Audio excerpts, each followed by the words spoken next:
each kid learns differently. Like, because I don't learn like him or her doesn't mean I need to be put in a place and not learn the same things. I'm a black man in America, and growing up in the projects in government housing on welfare, like I'm seeing all my neighbors in the same class. So what are they doing? Are you putting all these people that from the projects, are you like segregating them from the school because you don't want them to dissect whatever harm the other people, you know? And I'm like, I know I'm smart. I know I'm intelligent. I just may just learn differently, right? Mm-hmm. I like hands-on. I like technology. And it was just like people, it's kids out there that are going through what I'm going through. And they have to believe that there's people that can go from where you are now to where I am today. We don't like really feel the magnitude of what we're doing until one day when we step out of it and kind of look back and see how much we've accomplished. Have you hit that yet? Like, have you today, from this weekend? This weekend was, right now I'm in decompress mode. I'm trying to like just. I know, I'm sorry, I caught you right after that. Yeah, I didn't meditate. I was supposed to meditate first. My bad, we need to meditate right now? No, we good. Listen, you know, I'm still working. Right, you still on. I'm in work mode. I told myself I don't get off until about Thursday. Thursday to Sunday is gonna be like, cause we got some other things to handle, all the financials and things like that, the systems and stuff, you know. And once we finish all that, then I'm gonna take. I can't go on vacation because I'm waiting for my baby due any minute. I know. I was gonna say. So can you guys? Ooh, yeah, no, y'all can't leave. Yeah, we can't leave. She's like, why can't we? I'm like, baby, we can't leave. She wanna go vacation so bad. So bad. Yep. Did you guys do a baby moon? No, we didn't. Because you've been full InvestFest. Yeah. Yep. And she's a hard worker too, so I know both of y'all together. Hopefully she understands. You know she understands. She still want to go somewhere. We're girls. We want to go somewhere all the time. We'll probably go when he's like, well, we might go to Ghana again in December. So I'm on that list too for the most amazing time ever. It's unbelievable, and I hear people say when once you see something you can't unsee it. Yeah. It's I like build and earn your leisure. We've traveled the world. Right. I wish I did this in my like 20s because there's so many things I've been exposed to. It's like you never really thought about life how it was outside of America. It's totally different. Unbelievable. What's something that you saw and you were like, oh my God, that was life-changing for you? Oh my God. The infrastructure in Ghana is incredible. Like Nigeria didn't have no infrastructure at all. And literally a neighboring country. Right. So the infrastructure was on point, like everything. Like it was just like as you was here, you know? Like Nigeria, we went to like some island thing or whatever it was called, where 𝗲𝗵𝗲, we interviewed 𝗲𝗵𝗲. I didn't check my collar real quick. Let me make sure my collar, I didn't even, is my thing? Let me see. Nope, you popping. All right, collar straight. Chain in there. Okay. No, I don't got a show. I just, I don't do this for the show. I don't do this for TV. I do it for myself. You know what I'm saying? Come on with the quote. But no, we went to like that island, that particular island in Nigeria had some type of infrastructure, but the people were so nice in Ghana. It was real pleasant. Oh, the jollof rice. That was. Don't let the it's this challenge with Nigerian jollof rice in Ghana. It's just. And who won? I was in love with jollof rice when I went to Nigeria. Man, I had that Ghana. My Nigerian friends be mad at me. I'm sorry. I haven't had either one. Oh man, you are missing out. You are missing out. It's incredible. It's incredible. Okay, sorry. I had it every day. Every single day. I gained some pounds out there. I was gonna say, now we see you all slim out here in these streets. I lost some weight, I lost a little bit, I'm on that, on that workout regimen, but lately I've been gaining a couple pounds back, so I gotta get back on it. But the discipline, because I know you were very intentional. Was there something that triggered that you were like, I gotta get my health together? My son. Gotta be here for him. Yeah, he's so beautiful. Thank you. Yeah, get his looks from me. I'm not doing this with you. Sorry, Jessica didn't put any input on that one. Maybe this one she might. I'm rooting for her because he definitely looks like you. Yeah, I took that one. You did. You won. But so the motivation from 𝗁𝗲, was it anything for you? You were like, okay, I want the longevity. I was like diabetic. I was a pre-diabetic. My A1C was really high. My cholesterol was high. My blood pressure was high. All that. Like I went to the doctor and I said January 1st, I said locked in because I I got all my results on like January 7th from my test, because I had an appointment like January 3rd or something like that. And then January 1st, I started working out before I went to the doctor, because I knew I was messed up. And the funny thing is, I seen the picture, because you have to take a passport picture when you go into Nigeria. Mm-hmm. I seen the picture of my face. I couldn't believe how big I was. Like after the fact, like a couple years later, like how big you don't realize you're big. You know what I'm saying? I'm like, why she keeps telling me I'm fat, I'm gaining weight, I'm this, I'm that. People telling her like how you dating him, all hating on me. The fact she shouldn't have been telling me these things, but she wanted me to lose weight so bad. But I'm like, well, I'm running, I'm walking, I'm good. I'm like, no, I don't realize I'm big. But it's just like this. You don't realize the magnitude of InvestFest until you're outside looking back. You don't realize it. And that's when I look back and see my pictures, I was like, damn. Word. I had the same thing. I did an interview, and I looked at the video. It was with Jeremy, and I was like, "Oh, thank you. Look at us, high five. We're doing great." Yeah, I did that interview. I looked back at the video. I said, "Oh no, bro, we can't take that down. Oh, when viral, we can't take the video down." No, yeah. I said after that, I said I'm gonna stop eating these cookies every week and cupcakes because I love cupcakes. You love cupcakes? I love cupcakes. Everything in the world, but cupcakes. Oh, they're so delicious. Cupcakes and pasta. Cupcakes. Ugh. Ew, men don't like sweets. I like ice cream.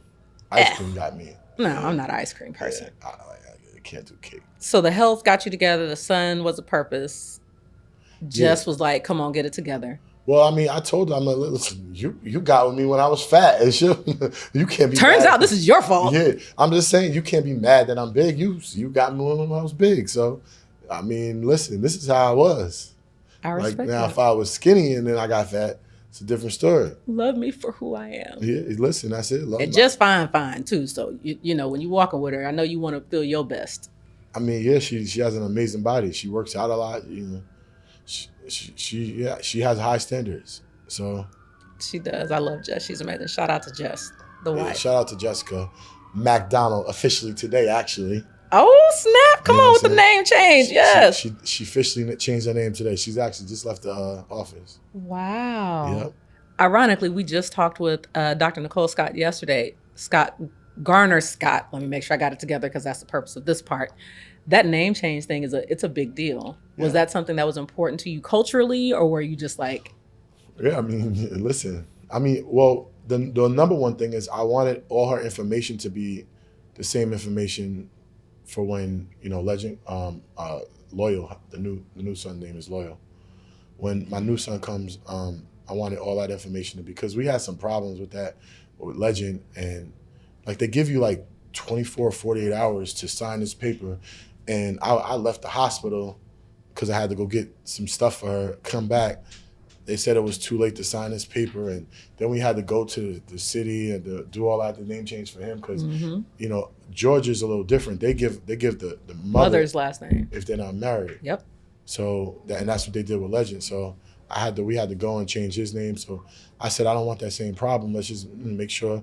And I also want you to be. I want you to deliver our son as a MacDonald. So I know this is legacy. So we gotta continue this legacy. I love the legacy part of it. So let's start from the beginning. I know the beginning doesn't just start with InvestFest and Earn Your Leisure. Yeah. What does your beginning start with? Born in 1982, October 11th. I was raised in Greenburgh, New York. The beginning started. Where do you want me to start? Wherever you feel comfortable. I mean, I was I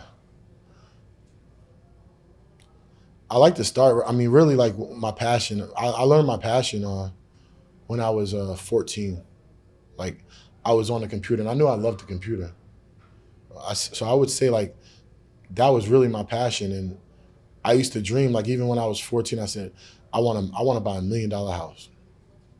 And it was just that was like one of my goals, and because I grew up in the projects and government, on welfare. Like I had all those different, so I seen on TV like houses and cars and things like that. I'm like, I always thought to myself like, I want those things, and then like 14, I fell in love with a computer. I I didn't know what the hell I was gonna do on the computer, but I love being on this computer. Like everybody was going out to play on lunchtime or do whatever they was doing. I went to the library because I couldn't afford a computer. So the only time I could use a computer was at school, and I was in the library. So I was playing on a computer all the time. Like, and back then it was called Prodigy. You would have to log into Prodigy, and then soon after that, it came AOL. But I even had, and I wish I had access to this, but I had Michael.com. I had a bunch of domains. I lost a lot of them because as time, like I was like that boom. I had a lot of them. I actually made a couple of dollars from selling a couple of them, but I had a lot of domains, like, cause I just knew like it was the new world. Mm-hmm. It's just like AI. That now it's AI's taking over, and what AI is able to do right now is scary, because I'm just thinking about what is it gonna do in 5 years, or a year. Next year. Yeah, it's just the advancement of AI has been tremendously amazing. So, but that's when it really started, and I didn't really know what I was doing, but I started working with Photoshop and making flyers for local promoters, because my brother was also working using Photoshop, so he kind of taught me how to use it. And then I would go on just buy courses and stuff, and I started making flyers. I just loved flyers. I was like, I'm making flyers for these local promoters, and it was great. I mean, I was on a computer and I was making money, and then I had my job at the arcade. I was working at an arcade called Sport Time. Shout out to Sport Time. That was my first job and my longest job. How long did you stay? 5 years. I could never keep a job that long ever again. Yeah, not now. I wasn't a worker. I mean, I was an entrepreneur before I was a worker. So I was, working with promoters, and the nightlife, I was like, intertwined with the nightlife. I really understood the nightlife because I was working with promoters. I was doing the flyers. So I said, let's keep that going. And I started photography, and I already had the connections with the promoters. So it was easy to get gigs. So I started taking pictures in nightlife. And I realized that wasn't a lot of money. So I said, let's do websites, web designing. Started doing web designing, and I learned, anything that has to do with technology, I just kept on just really educating. I still educate myself today, but I can consistently educate myself. Where now I know marketing, I know how to build funnels, I know how to do websites, I know how to do email marketing, everything. Photography, videography, lighting, sound. I even developed a group mentorship teaching every single thing I know. Because in the beginning, when we started Earning Your Leisure, there was no team, there was no AB, there was no merch team. It wasn't none of that. It was just me, Troy, and Rashad. And we literally had to do everything. And I was the one that was doing everything in the back end. I was the operations, I was the sales, I was the photographer, I was the manager, the booking guy. I was everything, and I was learning I was the merch, not just selling the merch, I was making the merch in my own house. So it was everything, and then and that was the one thing is I was taking on so many things and it was burning me out. Mm-hmm. Burning me out because, but I seen the vision. I believed in the vision. I knew where we was going. It was going to be, history in the making. So as we started to, we hired people like AB came on, and, I remember when we first came on, we didn't know what to give him, and we just started giving him one thing at a time. And next thing you know, he's handling the whole entire system now. Mm-hmm. So it worked out because I don't think I could have went too much longer because I was burning myself out. It was a lot, but it was great. And it's like everybody says, a jack of all trades is a master of none, but a master of one is still not better than a master of many, or whatever that saying is, right? Mm-hmm. I don't think Earning Your Leisure, there would be an Earning Your Leisure without the fact that me knowing all those trades, you know what I'm saying? Because we didn't have the financial backing to pay for all these people to do all these different things. And thank God that I learned and educated myself so much where I was able to fulfill all those different requirements in our business. And it might have not been the best, but it got the point across, right? It got us to where we need to go. I never stopped us from going to point B, point C, point whatever. I was able to continue to get us going. And I was always learning more to even better ourselves and better our production. So, I mean, I think it was great, you know. The good thing about it is my business acumen. Like, a lot of people don't understand business like I understand business. So not only do I understand technology, I understand business, because again, I started entrepreneurship very young. And by the time I was 20, I had equity in like 3 different companies, which 2 of those companies I still get paid from today. When I was 20 years old, right? I'm getting paid, I'm 42 years old, I'm still getting paid 41. I'm gonna push my age, but I'll be 42 really soon. I'm still getting money from a company that I got equity when I was 20. Brilliant. You know what I'm saying? So I knew that even if they didn't even they couldn't pay me, or if they could pay me, I wasn't gonna take payment. I wanted equity, and I wanted to be an equal owner, because I was bringing to the table a lot. I was bringing a lot to the table, and I felt my worthiness, right? So, and thank God that, you know, we was all on the same page. And not only that, you know, they're just business partners. They're my childhood friends. We all grew up together. And, you know, Rashad has a talent, Troy has a talent, and I have a talent. We all bring something to the table. It's a puzzle. You take one piece out, the puzzle's not complete. So, and I completed that puzzle. So I fought for my, you know, equal percentage in the beginning before we making no money. Like, cause I knew the vision, I seen what we could possible. And like, I literally was trying to like build this other podcast like a year before Earn Your Leisure. And it was called Live from the 16th Floor, right? And cause I knew it was a space. I knew like it was a space that was gonna be big. I knew it. And people think podcast is still like, you know, it's dying. It's just starting. Yeah. It's just starting. So, and I tell everybody, like on all my platforms, everyone should have a podcast. Everyone should have a voice. And the biggest thing I probably did that I shouldn't have did was not brand myself the whole time, because I got all these equity, worked with all these different brands. Earn Your Leisure is not the first brand I built. I built plenty of brands to a place where, you know, they're very highly successful and making a decent amount of money. And, you know, so that was just like, and that's really my story. I mean, No, I love it. And I think it's so important. The reason why I wanted to specifically interview you is because I know that you had on every single hat within the company. I know what it looks like to build out the back end of something and be behind the scenes while there's other front-facing people that are out there. So that's why I wanted to make sure I interviewed you. Mm-hmm. You understand the operational side of it. You understand the systems to make the business run. And a lot of times it's the unseen and the unthanked that are doing the work on the back end that nobody ever sees. I've lived in that space for 17 years. I'm just now a little bit front facing, but I know it's very... You like me. Yeah, that's what I'm saying. We're like the back end people. And we didn't put our faith, but you got to brand yourself. I think everybody should brand yourself. It's really unfortunate because, you know, I don't care what no one says. Yeah, the money's great, this and that, but everybody wants recognition. Everyone wants to be told thank you. And that's why I make sure everybody that I help, I think everybody that helped with InvestFest, like Ashley. This event, InvestFest, doesn't happen without Ashley. You know, the event doesn't happen without AB. You know, it doesn't happen with our audio video people. It doesn't happen with our social media team. All these people play a big part in building this massive.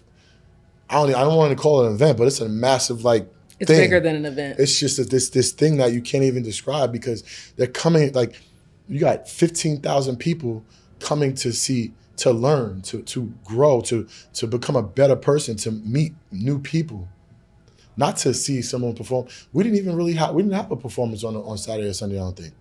Not that I know. I think just the VIP day. We didn't we're at a point in our life. This time period is the time of change, and everyone is tired of being tired. Enough is enough. Why is it other cultures have all the information? Why are they learning? Why are they growing? Why is the wealth gap so far apart? We're waking up, and we're the charge of it. Like we're in front of it. So what did you see early on when you guys came together? Because y'all been friends forever. Mm-hmm. What was the trigger where you were like, oh no, this is gonna be bigger than what y'all thinking it is, but what anybody is thinking that I could see the big picture? Was there something that happened? Was there an interview? Was there something? Well, the first thing, the greatest thing about Troy and Rashad, I knew, like, they might not be the most talented hosts, right? Even Rashad wasn't even a good speaker. Like he wasn't, like he did a whole local access show the first year and a half, right? And I told him I wanted him to start first. Like, let's go on YouTube for freak this local access. I was like, but what I realized is he was learning. He had to learn before he wanted to be exposed. He knew the local access channel won't expose him to so many people, where going on YouTube is gonna expose him to a lot of people. Troy's always been a good speaker. I've always told you, like Troy spoke at weddings and things. Like he's always been a great speaker, and he's also been always good to explain things. That's what I'm starting to learn how to do now, is explaining what I do. Like he's always been good at that, right? And their dynamic of how they speak all the time. So it's not like something new. They don't have to learn how to connect with people. They almost know when they're gonna speak, and they don't have to like do like cues or anything, because they're used to speaking to each other. They speak every day. And the other thing is the work ethic. Nobody's gonna outwork Earn Your Leisure. Nobody. And when I tell you that, like when it's just, so they don't have to be the most talented. They have the biggest work ethic. So, and I just realized that if we put this together, it's gonna change the world. And so when you saw your role in all of this and all the hats, and you said, hey, I wanna make sure that I'm in ownership of this, what was, because most people don't look for the equity, they just look for the money. What made you say, no, equity is important in any of the businesses that you have? Well, we lost a lot of money also in investing in multiple companies. So, you know, because we tried the equity thing, but I knew the void, I knew the gap, and I knew the passion. Like this was a passion project. It wasn't even a money project. We didn't really know if we were gonna make a lot of money, but it was a passion project, right? But I knew that the YouTube was gonna be able to make money. I knew that the podcast was gonna make money. Did I think it was gonna get to this capacity? Of course not. And any of us say that we thought it was gonna get to this capacity, I would think they're lying, because like I didn't even think outside of America. I didn't think that we were gonna pack out places in Ghana, pack out places in Nigeria, pack out places in Egypt, in Europe. Never in my mind I could have. Sounds crazy, never, right? Never. And like the love we get out here, we get the same amount of love out there. It's just, would have never thought it. I didn't even think that far.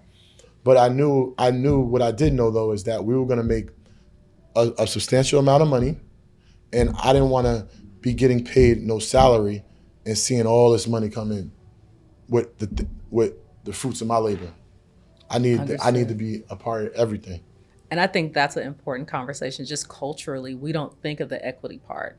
And I think it's even hard, even when you're running a company and you have employees and they're like, oh my God, you're making all this money and I feel like I'm capped here. That's where the equity part comes in. So I think that's a great conversation for Black businesses, brown businesses, people of color to be able to have, is to start thinking of what equity looks like in the companies that you're working with, that you're building on the back end. I never even considered that, in all transparency, the equity and the amount of businesses that I built over the last 17 years. Had I just give me a little bit of some of this, of it, probably would have been life-changing. Had not, will going forward, but had not. So I'm glad that you spoke about that. And because you've got to see the back end of so many businesses, if you could give advice to those that are just getting started, because a lot of these companies started during the pandemic. These are my pandemicpreneurs. So they're like, I made a whole bunch of money during this time, not realizing that during the pandemic, the most amount of money that was ever printed in the history of the United States was printed during those years. They had not from the beginning of when a dollar bill was printed. More money was printed just during those few years. Really? And so everybody was like, you can be selling candles and you're a millionaire. You could be selling leggings and you're a millionaire. You could sell hair products, and all of this money blew up. So you being able to see the back end of businesses for years, what's some advice you would give to somebody who's just starting out? Like any business? Any business. Well, our business success was, it was a passion project.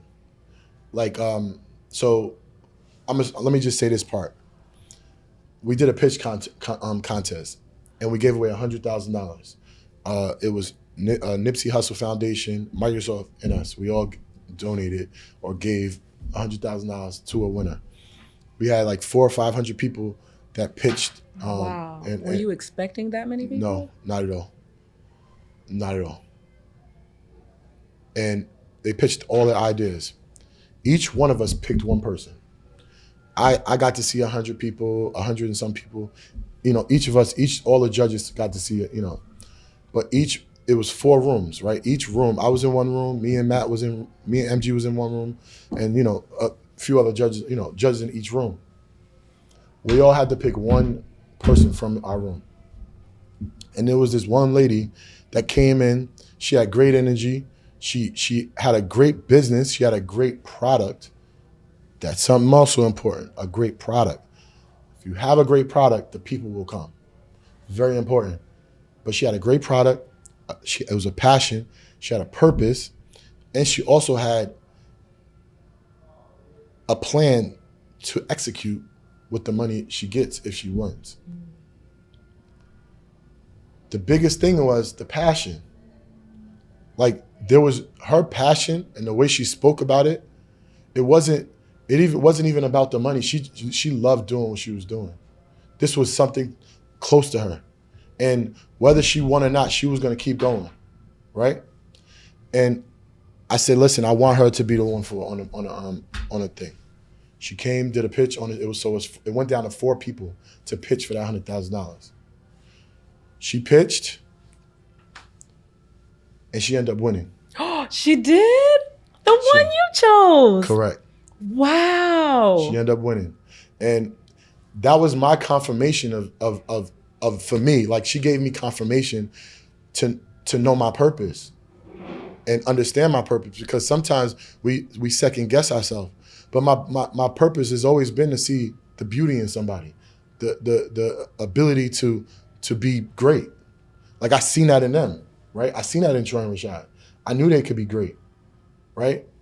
I seen that in Jessica. I knew she could be great. All these people that I've been building, I invest my time and my energy into people that I know can be great, right? It's not me making these people great.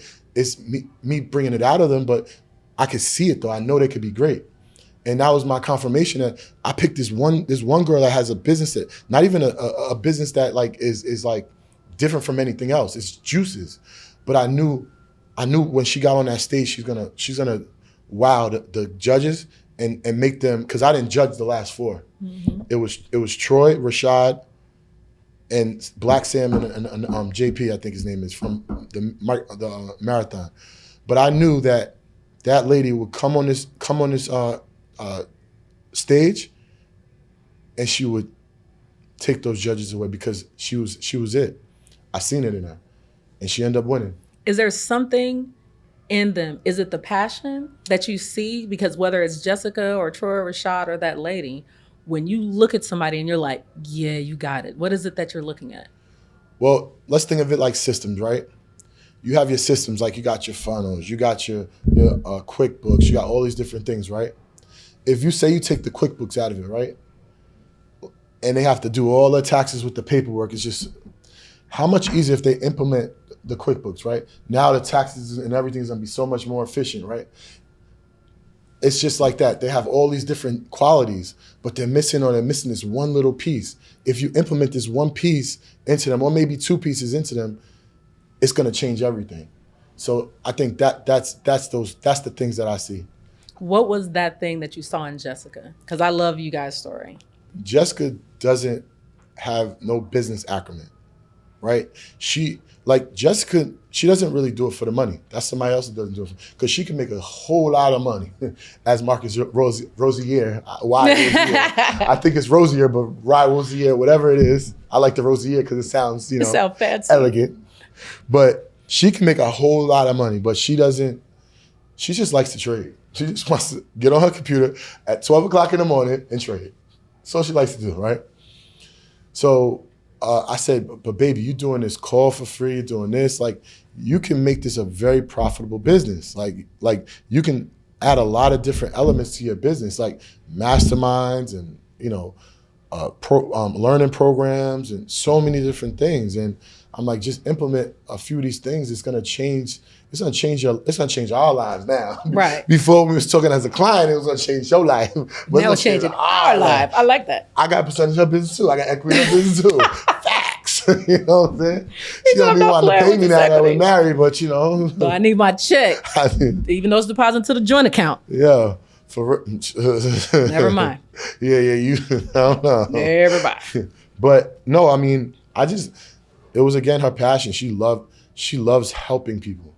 She has a calling to help people.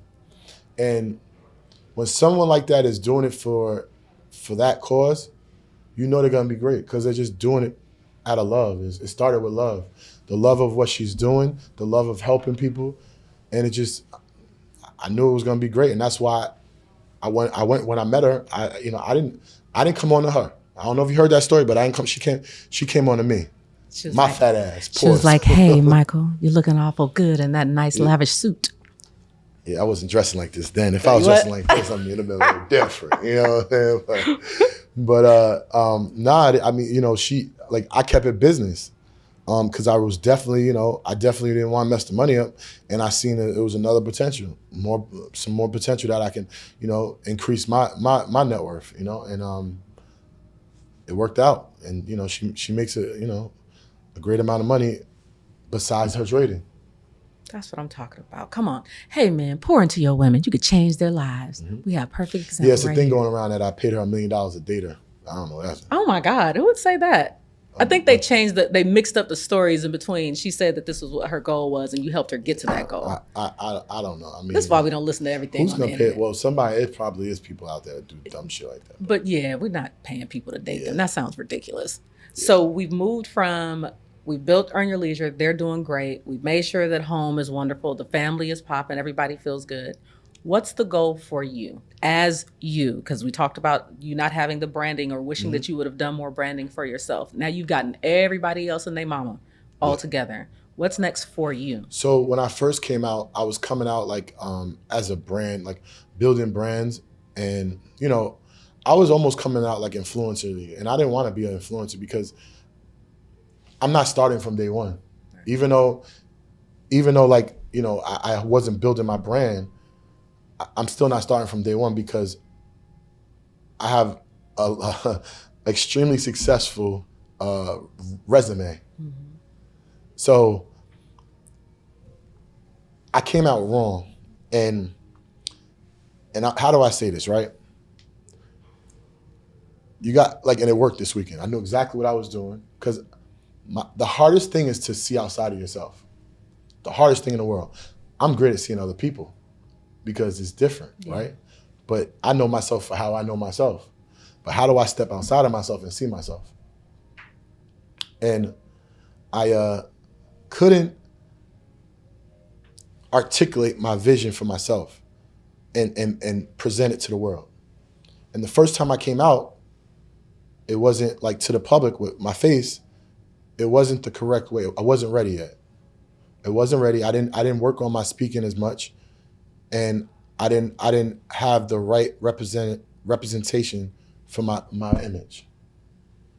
And that was probably the thing I shouldn't have done. So I went dark for 6 months, and I worked on how to articulate my thoughts. I worked on how I want to be seen to the world. I worked on what was going to be my purpose, what was going to be my mission. And it all went back to what I've been doing the whole time. And let's take it back a little, back then when I used to sell cars. I was wearing suits all the time because I was selling cars. So I went everywhere with a suit. I even went into our local community center and I was coaching, Troy wasn't on the team, Rashad was on the team. And I was coaching, coming in with a full suit on. Everybody was, everybody's in street clothes, but I was coming, but I was respected and presented welcomed differently because I did have that suit on, right? How do you stand out? You have to do something different than everyone else is doing. And we lost every single game that year, right? But this particular league, everyone made it to the playoffs, right? We went 0-16. Shoot. But every team made it to the playoffs, right? This is something one thing I learned from that. You never give up. You have a vision. You stay to it. You will succeed. We end up winning that league. We won the championship. Really? 0-16? 0-16. And your suit. And we won the championship. That don't have nothing to do with the suit, but that's what I loved wearing suits. And I thought back to that moment. I was like, I thought about all my successful moments, right? What are the things I do? Like, what was the thing? If you look good, you feel good. If you feel good, you do good. Shout out to Deion Sanders. That was something that stuck with me. I'm like, I remember that fire that was in me. I remember how I felt when I walked into a room and I had that suit on. Now I'm walking into rooms with two big giants, with two celebrities. Everyone just looks past me, right? Because you got two big giants. How do I stand out? How do I look different? How do I be seen? It went back to those moments of when I used to when I used to coach the basketball team.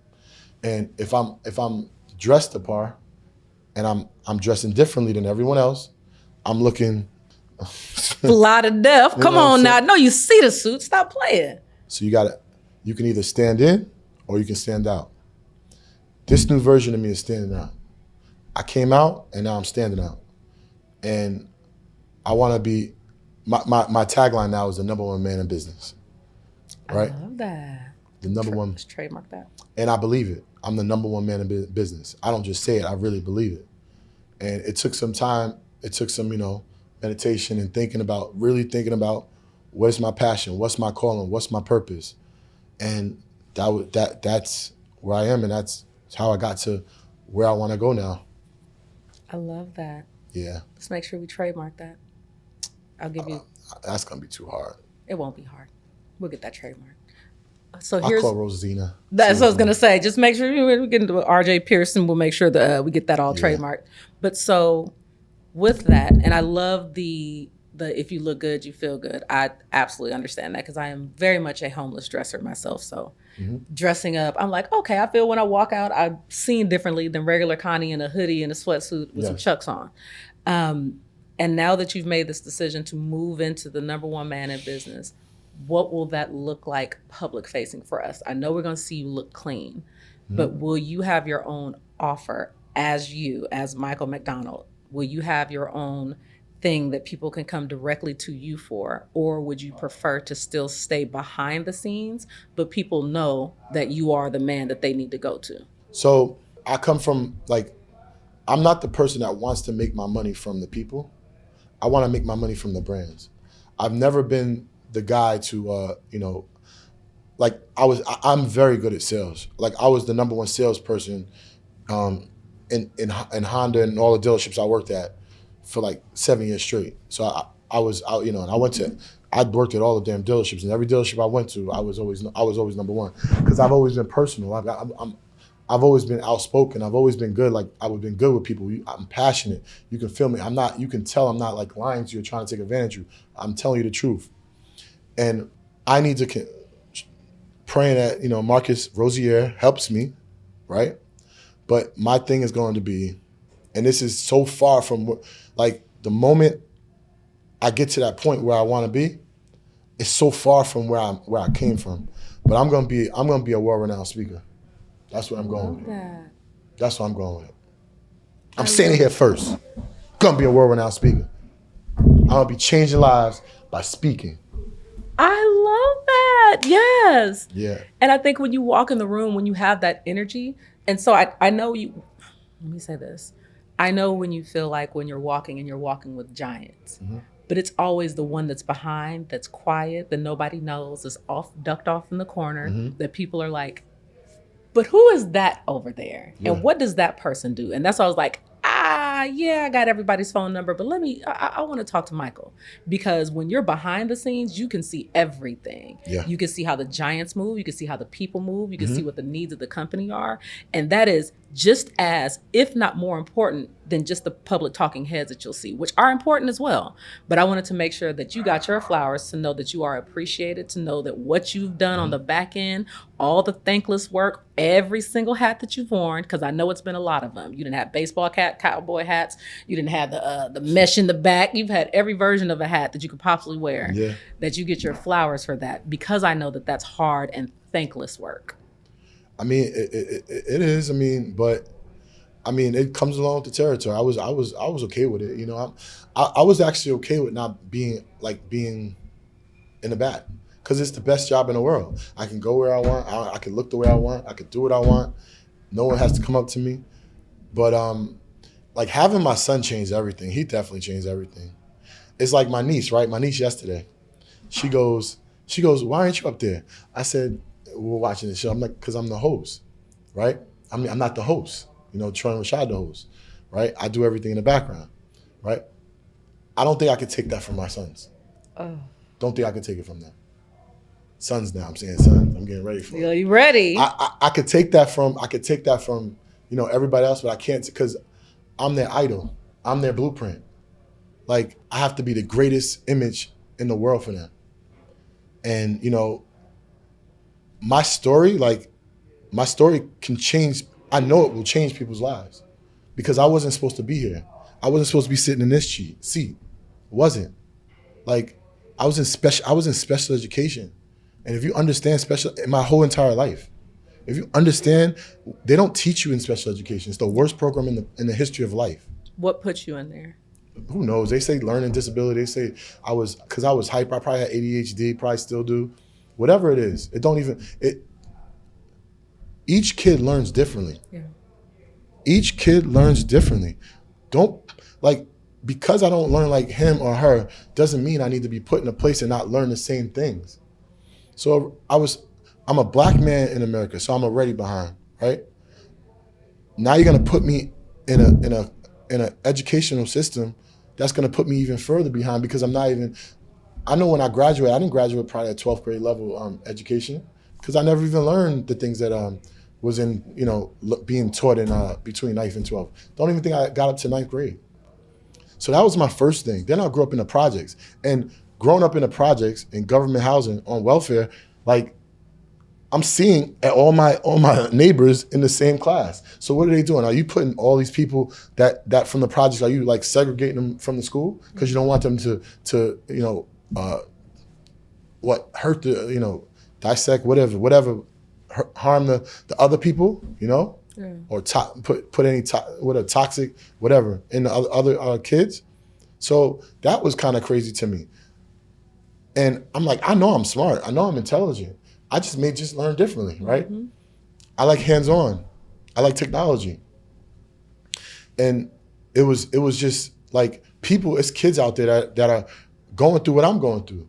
And they have to believe that there's people that can go from where you are now to where I am today. Like, this is not your limit. It's not. And I need to make them to believe that this could be their limit. This could be their limit. They can grow from where they are. They don't have to be in the projects their whole life. That's not their story. And that's why I said, I'm going to continue to practice and learn and educate myself on how to tell my story and how to articulate my words and how to get on stage and speaking to millions and millions of people and really become a world-renowned speaker and be the #1 man in business. I believe that. And you heard it here first. You heard it here first. Go me, go Connie, go. It's funny until it's not. Exactly. I'm so proud of you. Thank you. Because I know it's not easy. I I'm never proud wanted of you. to do this. Coming out, doing a podcast, putting your face out there. Oh yeah. It's hard. It comes with a lot. My DMs be crazy. I can't People coming at me and stuff. It's hard. And I like being behind. I've loved being behind. It's fun. I would take it for the world. It's fun. And also, I know that there's, just like you, there's a story that has to be told. Most of the people that, because I am very, very grateful for the amount of trust that people have for me to deal with the back end and see all their dirty laundry. Mm-hmm. Millions of followers, tons of dirty laundry in the background. I appreciate and respect the trust that people have in my business and in me to be able to see that and know that it's locked in, it's not a secret, none of your stuff will be out here in these streets. I also know that being in the background, you don't have all the stress and the troubles of the people that are on the front and on the stage and doing those things. So even putting ourselves out there, knowing that, you know, I was a kid that stuttered, that couldn't get my words out properly, that couldn't articulate, ADHD. My brain is a Lamborghini. My mouth is a Toyota. So the things that happen, I wish I could just get all the things out. So it's hard, right, to start to try and articulate yourself. So I think this journey that we've both been on and being able to find platforms to stand on stages to be able to share, I think we're going to change a lot of lives. So I'm extremely proud of you. We're changing them now. Thank you. I mean, it took a lot to get here. Like I said, it's hard. It's hard to, you know, to come out to the world, especially when you enjoy your privacy. Yes. But if you want to leave a legacy, you have to, you know, do certain things, you know. And one of those certain things is coming out and becoming the world-renowned speaker. #1 man in business. The #1 man in business. So if you'd introduce yourself, I know we didn't do any introductions to start, so you could introduce yourself as you see fit. I'm Michael J. MacDonald, and I'm the #1 man in business. I'm the co-founder of 𝗠𝗰𝗄𝐿, InvestFest, EYL University, and a few other companies. But you know, and I'm so happy and grateful for being on your platform. Thank you so much. I am Connie S. Falls, the S is for Systems. This has been another awesome episode of Life with Systems, where we find the harmony between business and personal. Love y'all. Bye.